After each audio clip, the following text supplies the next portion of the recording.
Hello students, आज हम देखेंगे क्लास 9th के सोशल साइंस विषय के सिविक्स के चैप्टर नंबर 2 को, जिसका नाम है संविधान निर्माण, यानी हमारे देश के संविधान का निर्माण। ये एनसीईआरटी बुक्स है जिसमें ये पहला पेज, फर्स्ट पेज में इसका परिचय दिया गया है। संविधान निर्माण कैसे होता था? संविधान का निर्माण एक संविधान सभा के द्वारा किया जाता है और इस संविधान सभा के द्वारा के सदस्यों का निर्वाचन विधायिका या उस समय मौजूद जो भी निर्वाचित संस्थाएं हैं उनके प्रतिनिधित्व द्वारा किया जाता है। सबसे पहले इस चैप्टर में ये समझाया गया है कि दक्षिण अफ्रीका में लोकतांत्रिक संविधान का हमारे देश के संविधान से तुलना की गई है। दक्षिण अफ्रीका में रंग भेद की नीति थी, जिस प्रकार हमारे देश में जाति भेद काफ़ी बड़ी मात्रा में देखने को मिलता है। और आप कल्पना कर सकते हैं कि आज से लगभग 75 ईयर्स पहले जब संविधान की प्रोसेस चल रही थी, तब तो और भी स्थिति खराब रही होगी। तो संविधान निर्माण में दक्षिण अफ्रीका में संघर्ष जाति के खिलाफ नहीं था, रंग भेद के खिलाफ था। इसके बाद देखते हैं हम पेज नंबर 3। इसमें जिस प्रकार हमारे देश में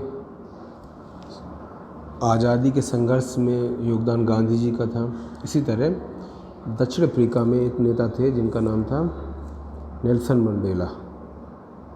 वो दक्षिण अफ्रीका के गांधी कहे जा सकते हैं, या आप गांधी जी को भारत के नेल्सन मंडेला के रूप में देख सकते हैं। तो दक्षिण अफ्रीका के स्वतंत्रता संग्राम में और वहाँ के संविधान निर्माण में नेल्सन मंडेला की काफ़ी बड़ी भूमिका थी। अब देखते हैं कि ये दक्षिण अफ्रीका की बात हुई। इसके बाद हम देखते हैं हमें संविधान की ज़रूरत क्यों है। देखिए कि संविधान, इसे समझने से पहले हमें ये समझना होगा कि संविधान क्या होता है। संविधान क्या है, ये इम्पोर्टेंट चीज़ है। संविधान होता क्या है? संविधान किसी भी देश के ऐसी बुक है, ऐसी किताब है, पुस्तक है जिसमें किसी देश को चलाने के लिए नियम कानून और कुछ वैधानिक व्यवस्थाएं और उस देश का शासन का स्वरूप क्या होगा, इन सब बातों का उल्लेख होता है। और उसके अनुसार शासन सरकार का निर्माण होता है और शासन सत्ता चलती है। तो संविधान एक इम्पॉर्टेंट चीज़ है। संविधान में जो प्रस्तावना होती है वो संविधान के अंदर लिखी गई बातों को के उद्देश्य को स्पष्ट करती है। तो इस चीज़ में हम यहाँ देखते हैं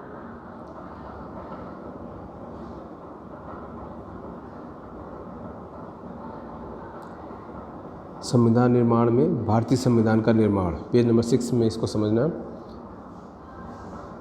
भारतीय संविधान के निर्माण में योगदान देने वाले व्यक्तियों में डॉक्टर भीमराव अम्बेडकर, वल्लभ भाई पटेल, जिनकी ये फ़ोटो है यहाँ पर,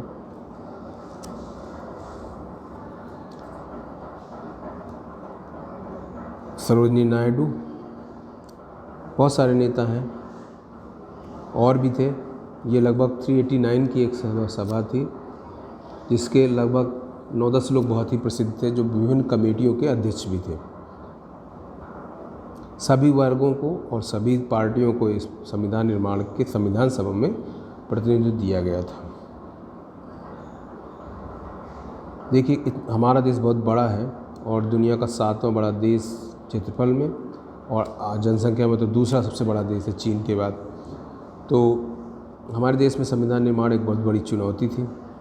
उसको अब्दुल कलाम आज़ाद भी थे। देखिए ये यहाँ पर बहुत सारे नेता हैं जिनको कई जगह में टी कृष्णामाचारी, ये जिनकी फ़ोटो है, ये उस संविधान सभा के महत्वपूर्ण सदस्य थे।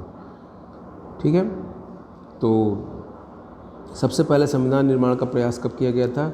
वो मोतीलाल नेहरू 1928 में, जब अंग्रेज़ों ने भारत के कांग्रेस के नेताओं को चुनौती दी थी कि आप अपना संविधान बना नहीं सकते क्योंकि आपके अंदर बहुत ज़्यादा असमानता है, तब मोतीलाल नेहरू ने अपनी नेहरू रिपोर्ट में भारत के संविधान का एक खाका खींचा था। लेकिन पूर्ण रूप से संविधान जो है हमारे देश में वो कब बना? ये जुलाई 1946 में इसके लिए चुनाव हुए।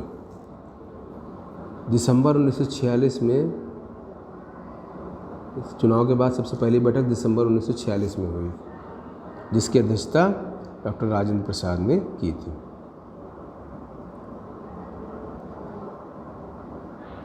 फिर क्या हुआ कि 26 नवंबर, यहाँ आप ध्यान देना है, जब पाकिस्तान का विभाजन हो गया 1947 में, इस चीज़ का विशेष ध्यान रखिएगा। मैंने 389 बताया था, लेकिन जब विभाजन हो गया तो इसके लगभग 90 सदस्य कहाँ चले गए? पाकिस्तान में। तो सदस्यों की संख्या 299 बची। और 26 नवंबर 1949 को ये क्या हुआ? संविधान बनके पूर्ण हो गया, जिसको हम संविधान दिवस कहते हैं। और फिर उसको 26 जनवरी 1950 को लागू किया गया, और 26 जनवरी को हम गणतंत्र दिवस उसकी याद में मनाते हैं। अब सवाल ये उठता है कि 26 जनवरी को ही, जब ये बन के 26 नवंबर को तैयार हो गया था, तो 26 जनवरी को क्यों लागू किया गया? इसकी मेन वजह ये थी कि सबसे पहली बार 1929 में 26 जनवरी को ही हम लोगों ने स्वतंत्रता दिवस के रूप में, कांग्रेस ने जवाहरलाल नेहरू के समय स्वतंत्रता दिवस मनाने की घोषणा की थी। तो उस दिन को यादगार बनाने के लिए 26 जनवरी को ही ये संविधान लागू किया गया।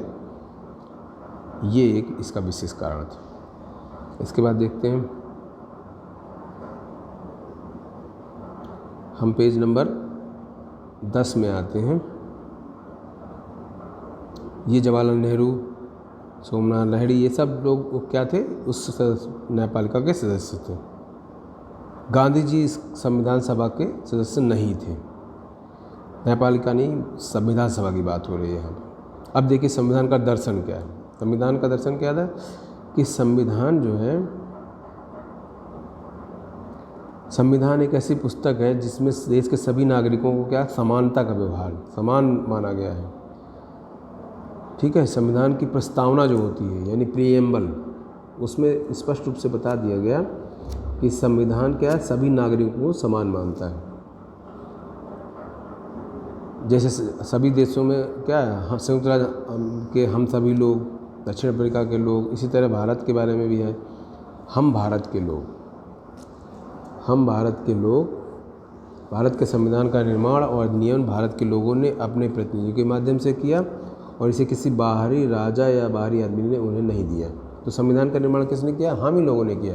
यानी हमारे आम आदमी जो चुनाव में जीत के आए, उन्होंने किया, किसी राजा ने, किसी और ऐसे व्यक्ति ने नहीं किया।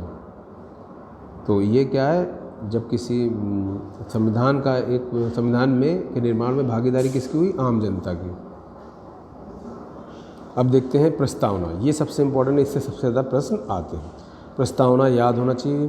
प्रस्तावना क्या होती है, इसके बारे में देखिए जानकारी दी गई है। प्रस्तावना क्या है?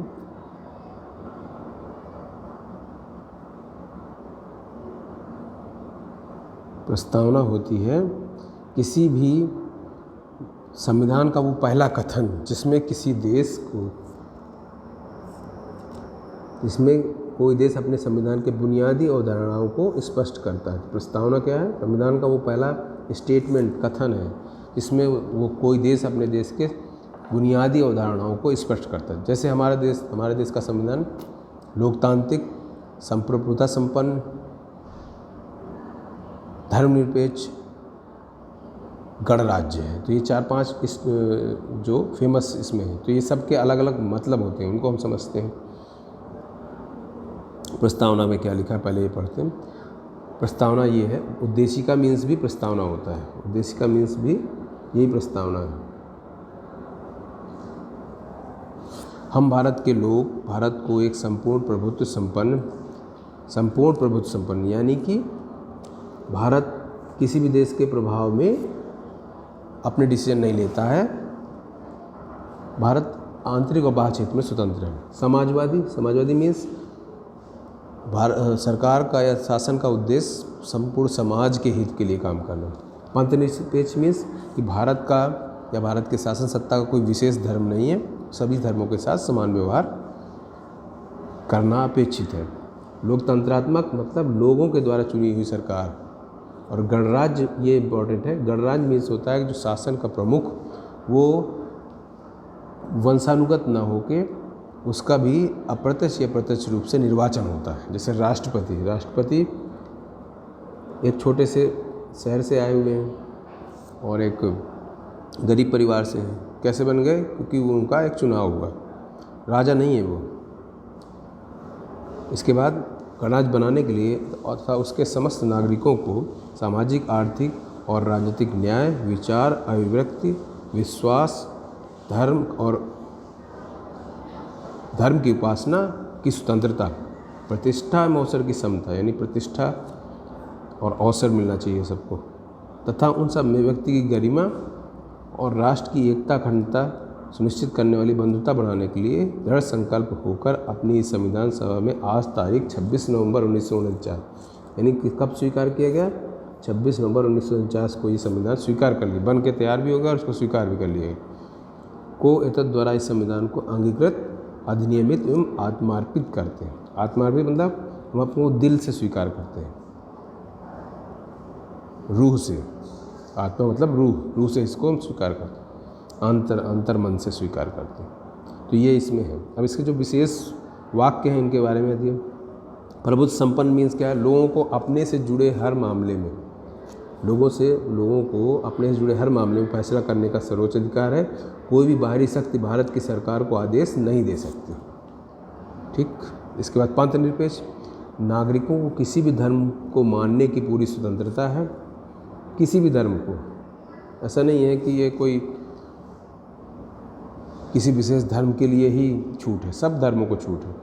लेकिन कोई धर्म आधिकारिक धर्म नहीं है। कोई भारत किसी भी धर्म को आधिकारिक धर्म नहीं मानता। जैसे कुछ देश इस्लामिक कंट्रीज है जहाँ इस्लाम को एक आधिकारिक धर्म माना गया है। कुछ क्रिश्चियन धर्म है जो क्रिश्चियन कंट्रीज है उनको क्रिश्चियन माना गया। लेकिन भारत में ऐसा कुछ नहीं है। भारत में हिंदू, मुसलमान, सिख, ईसाई सभी अपने अपने धर्मों का पालन कर सकते हैं। सरकार सभी धार्मिक मान्यताओं और आचरणों को समान सम्मान देती है। इसके बाद गणराज्य, शासन का प्रमुख लोगों द्वारा चुना जाता है, न कि किसी वंश या राज खानदान का।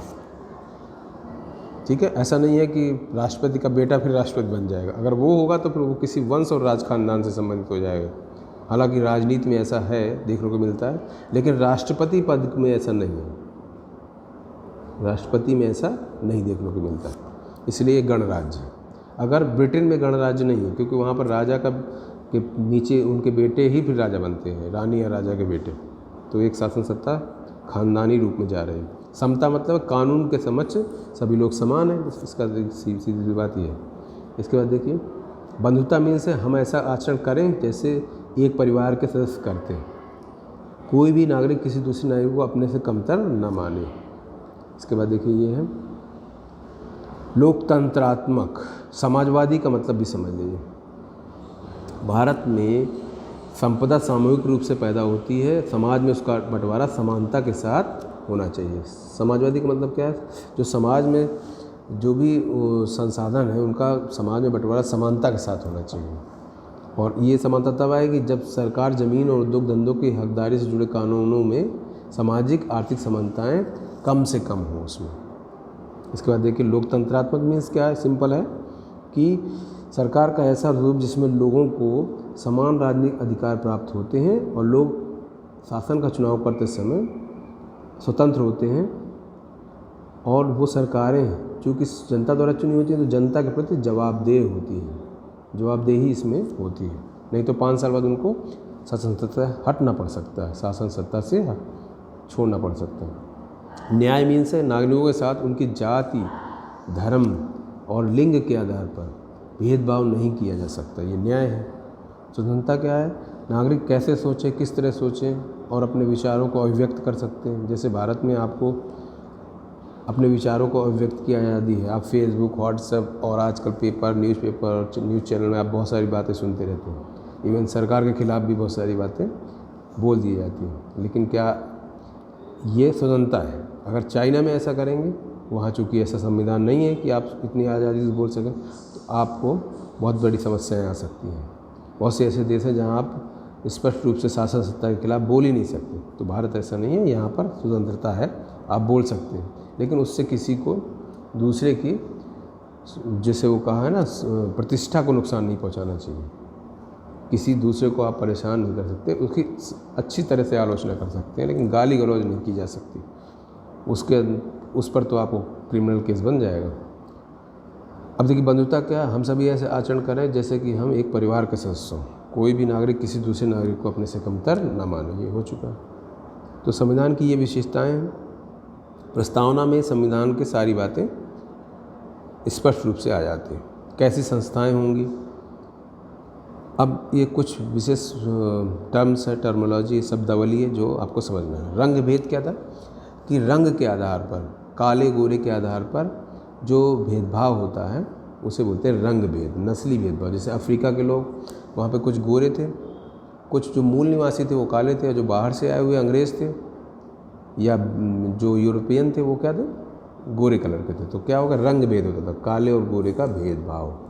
धारा क्या होती है, किसी खास दस्तावेज का खास हिस्सा या अनुच्छेद। संविधान क्या होता है, किसी देश का सर्वोच्च कानून। इसमें किसी देश की राजनीति और समाज को चलाने वाले मौलिक कानून होते हैं। ये इंपॉर्टेंट है क्योंकि संविधान निर्माण के चैप्टर पढ़ रहे हैं। तो संविधान क्या होता है, देश का सर्वोच्च कानून होता है, और इसके आधार पर ही देश के शासन व्यवस्था चलती है। संविधान संशोधन क्या है, देश की सर्वोच्च विधायी संस्था द्वारा उस देश के संविधान में किया जाने वाला बदलाव। संशोधन मतलब होता है बदलाव। संविधान सभा क्या होती है, जैसे कि इस चैप्टर में कई बार मैंने बोला, संविधान सभा जनप्रतिनिधियों की वो सभा जो संविधान लिखने का काम करती है। यानी संविधान लिखने वाली जो संस्था, चुनाव जिसका हुआ उसको नाम दिया गया संविधान सभा। प्रारूप, इसमें है प्रारूप कमेटी के अध्यक्ष डॉक्टर भीमराव अम्बेडकर। ये क्वेश्चन बहुत आता है। प्रारूप क्या होता है, किसी कानूनी दस्तावेज का इनिशियल रूप, प्रारंभिक रूप, ये है आपका प्रारूप। एक शब्द आता है दर्शन। दर्शन मीन्स होता है किसी सोच और काम को दिशा देने वाला सबसे बुनियादी विचार, बेसिक कंसेप्ट किसी भी व्यक्ति का, किसी भी समाज का, उसकी सोच और उसको उस दिशा में काम करने की उसकी बुनियादी क्षमता पर निर्भर करता है। इसके बाद एक शब्द आया हुआ प्रस्तावना। प्रस्तावना जैसे बताया प्रियम्बल, संविधान का वो पहला कथन जिसमें उस किसी देश के संविधान के बुनियादी मूल्य, बेसिक वैल्यूज़ और कॉन्सेप्ट को स्पष्ट किया गया है। इसके बाद लास्ट है देशद्रोह। देश की सरकार या देश की व्यवस्थाओं को उखाड़ फेंकने की कोशिश करना का अपराध देशद्रोह कहलाता है। किसी ऐसे व्यक्ति की मदद करना जो देश के खिलाफ है, किसी दूसरे देश की नागरिकता अचानक ले लेना, अपने देश के संविधान को न मानना और संविधान में उल्लिखित जो प्रतीक हैं जैसे राष्ट्रध्वज, राष्ट्रगान, इनका अपमान करना भी इस श्रेणी में आता है। लेकिन ऐसे अपराधों की सज़ा स्पेशल कानूनों द्वारा भी नियंत्रित की जा सकती है। अब देखते हैं, ये कुछ क्वेश्चन है जिनको हम अलग वीडियो में देखेंगे। ये इसमें क्वेश्चन दिए हैं, पहले बहुविकल्प, फिर इसके बाद कुछ कॉन्सेप्ट के क्वेश्चन है, कुछ लॉन्ग क्वेश्चन है, लघु है, तो इनको हम बाद में देखेंगे। आज के वीडियो में इतना ही। वीडियो देखने के लिए आपको बहुत बहुत धन्यवाद, और आप इस वीडियो को अपने दोस्तों में शेयर करें। धन्यवाद।